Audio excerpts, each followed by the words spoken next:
Cyril, gumising ka na. May pasok ka pa ngayon. Wait lang ma, 5 minutes lang. Sige na, kumain ka na dito.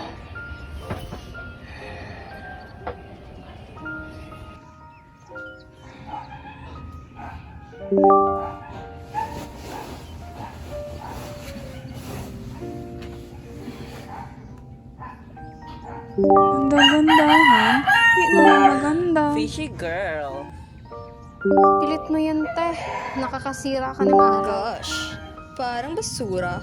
Sarap mo naman. Sarap mo sa bunutan. Ampun. Kala mo naman sinong maganda. Okay lang yan. Basta wag kang magpapa-apekto sa kanila.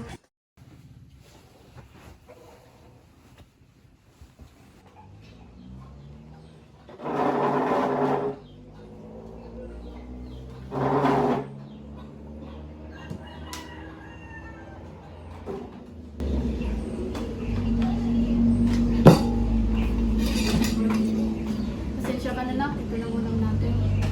Okay lang yan, ma. Asan ko ba si Papa? Ayun, naglalasing na naman. May tanong lang sana ako. Sige lang, ano ba yan? Ampun po ba ako? Hindi na. Sino ang sabi sa'yo yan? Kung ganun, bakit po magkaiba tayo ng mukha kahit kay Papa? Anak kita. Yan ang tatatanong mo, okay? Sige na, tapusin mo lang kinakain mo para makapunta ka sa school ng maaga.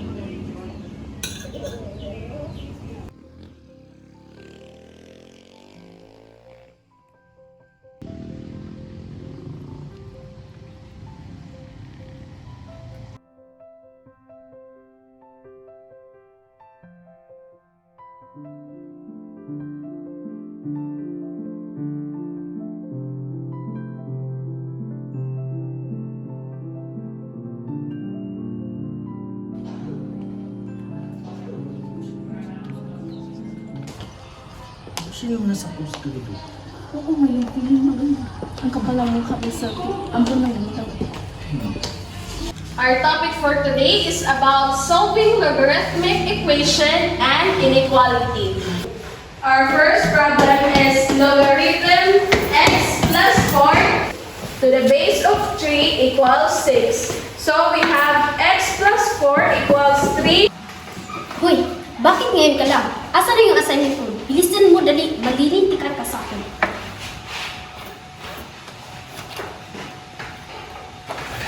Ma'am? Yes, Miss Kagais. I think you forgot our assignment, ma'am. Nakakapagod pa namang mag-solve nito kagabi. Ay, oo pala. Okay, class, pass your assignment. Miss Flores, collect all the assignments, please.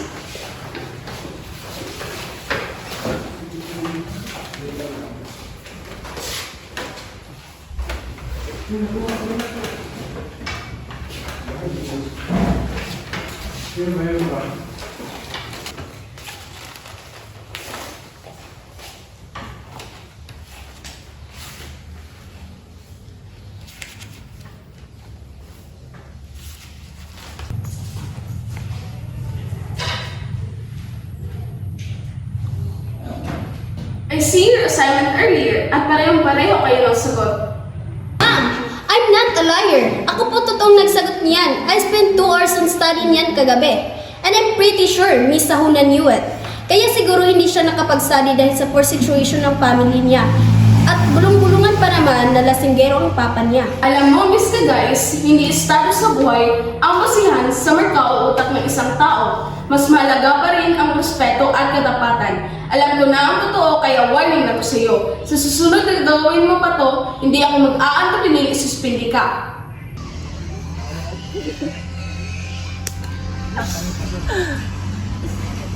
Hey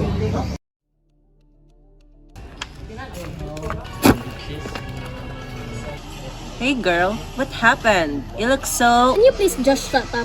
I'm not in the mood. Huwag mong sabihin na talo ka ng cheap na babaeng yon. No, I won't accept defeat from people who deserve it. In fact, dapat maghanda na siya dahil hindi pa ako tapos sa kanya. Oh, ganyan dapat, Dash. Hindi ka dapat nagpapatalo sa kanya. Yeah, I won't. Let's go, girls.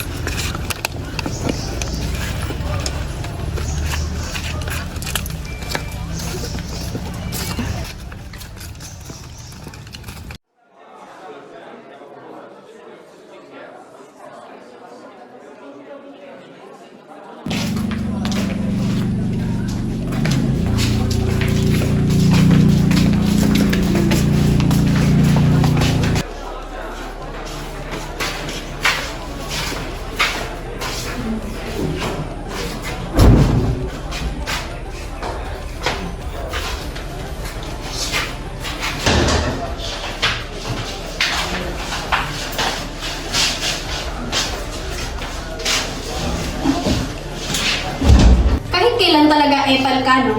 Ano ba, Ani? Ayaw ko ng gulo. Please lang. Huwag kang bastos! Hindi pa ako tapos sa'yo! Ano ba, Ani? Bitawan mo ako!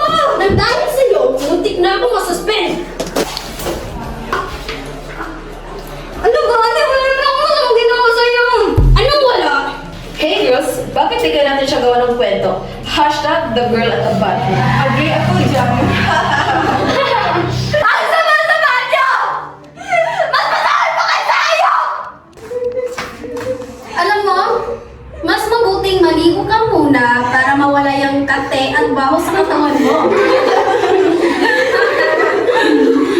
Lisani, tigilan niyo ako! Wala naman ako masamang ginawa sa inyo para traduhin niyo ako na ganito! Oh, wait! I have a plan! Girls, hubaran niyo siya! What? Why? Oh, please, wag! Guys, wag! Please, wag! Tigilan niyo yan! Huwag mo akong sabihin kakampihan mo tong hampas lupang to. Kaya, tulungan mo na lang din kami. Guys, wait! Go, Cyril! Go, Cyril!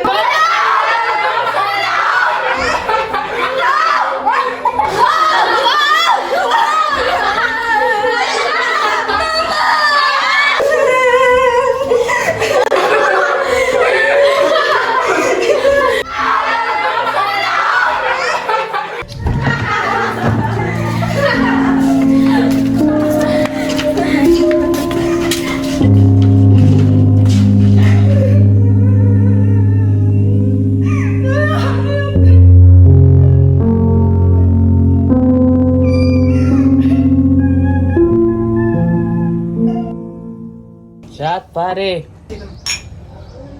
Parang may problema ah. Napapadalas na pag-iinom natin. Kailan ba ako nawalan ng problema? Simula nung pagdating ng ampon na anak ni Andrea, nakalitsi-litsin na ang buhay namin mag-asawa. Mukhang mabait naman ang punyo ah. Mabait? Bakit ang gilas lang naman yun sa bahay? Parang ako na ang ginagawang kontrabida sa pamilya namin. Hirap talaga buhay mag-asawa na. Kasalanan to ni Andrea eh. Kundi lang siguro si Rari yung matris niya, edi sana masaya ako ngayon. O siya, tama na yan. Inom na lang tayo. Cheers. Cheers.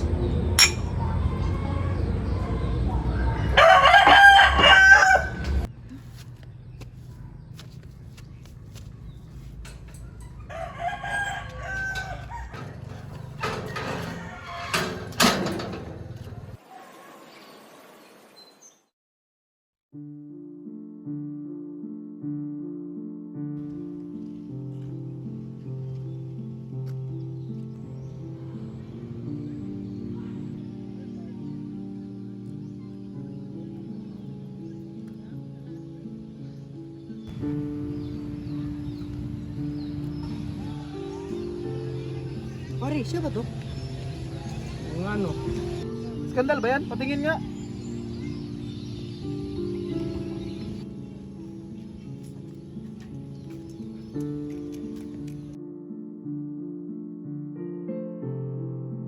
Di ko na alam sa'yo, Andrea. Bakit tinuturing mong anak ang babaeng yon? Anak natin siya, Adrian! Alam mong kahit kailan, di ka mabubuntis dahil sira ang matris mo! Ito ba ang dahilan kung ba't ka nagkakaganyan? Alam naman mo pala eh. Kaya huwag ka mag-utos sa akin na tanggapin si Cyril dahil kahit kailan, wala akong anak na pangit dahil ampon lang siya. Ito na pala ang magaling mong anak. Bakit di mo sabihin sa kanya ang totoo? Na anong totoo pa? Na kung bakit magkaiba mo ka ako sa dalawa ni Mama? Napangit ako yun ba? O pang hindi tunay na ako sa inyong dalawa? Anak, tama na. Kaya pala, kahit anong gawin ko, di mo ko matanggap dahil sampid lang ako sa bahay na to. Kaya pala kahit kailan, di ko maramdaman ang pagmamahal mo. Dahil kahit kailan, di mo ko kaya matanggapin dahil sampid lang ako. Ako naman itong si Taka, nangangarap na baka sa susunod, kaya mo na akong tanggapin. Dahil hindi dahil sa mukha ko, ba't dahil anak mo ko. Adrian, ano ba? Di mo kasi alam ang nararamdaman ko kung gaano kasakit yung magkaroon ng anak. Ang unfair ng mundo pa, no? Kayo lang sana yung matatakbuhan ko, pero bakit ganon? Tinatakwil niyo pa rin ako. May kulang ba sa akin? May mali ba sa akin? Anak, wala. Then why? Mahal kita, tanggap kita dahil anak kita. Bakit niyo ako ginaganito? Di niyo alam, pinagdaanan ko sa school. Ang palagi magbubuli ng mga classmate ko dahil sa mukha ko. Pa! Binaboy ako ng classmate ko. Sinira nila ang technical ko.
Anak, patawad kung palagi kita minamaltrato ng di tama. Mahal ka namin, anak. Di ko man may pakita at may paramdam sa'yo. Pero natutunan kitang mahalin bilang tunay kong anak. At yung mga classmate mo, anak, huwag kang mag-alala. Si Mama na bahala sa kanila, okay? Magbabayad silang lahat sa ginawa nila sa'yo.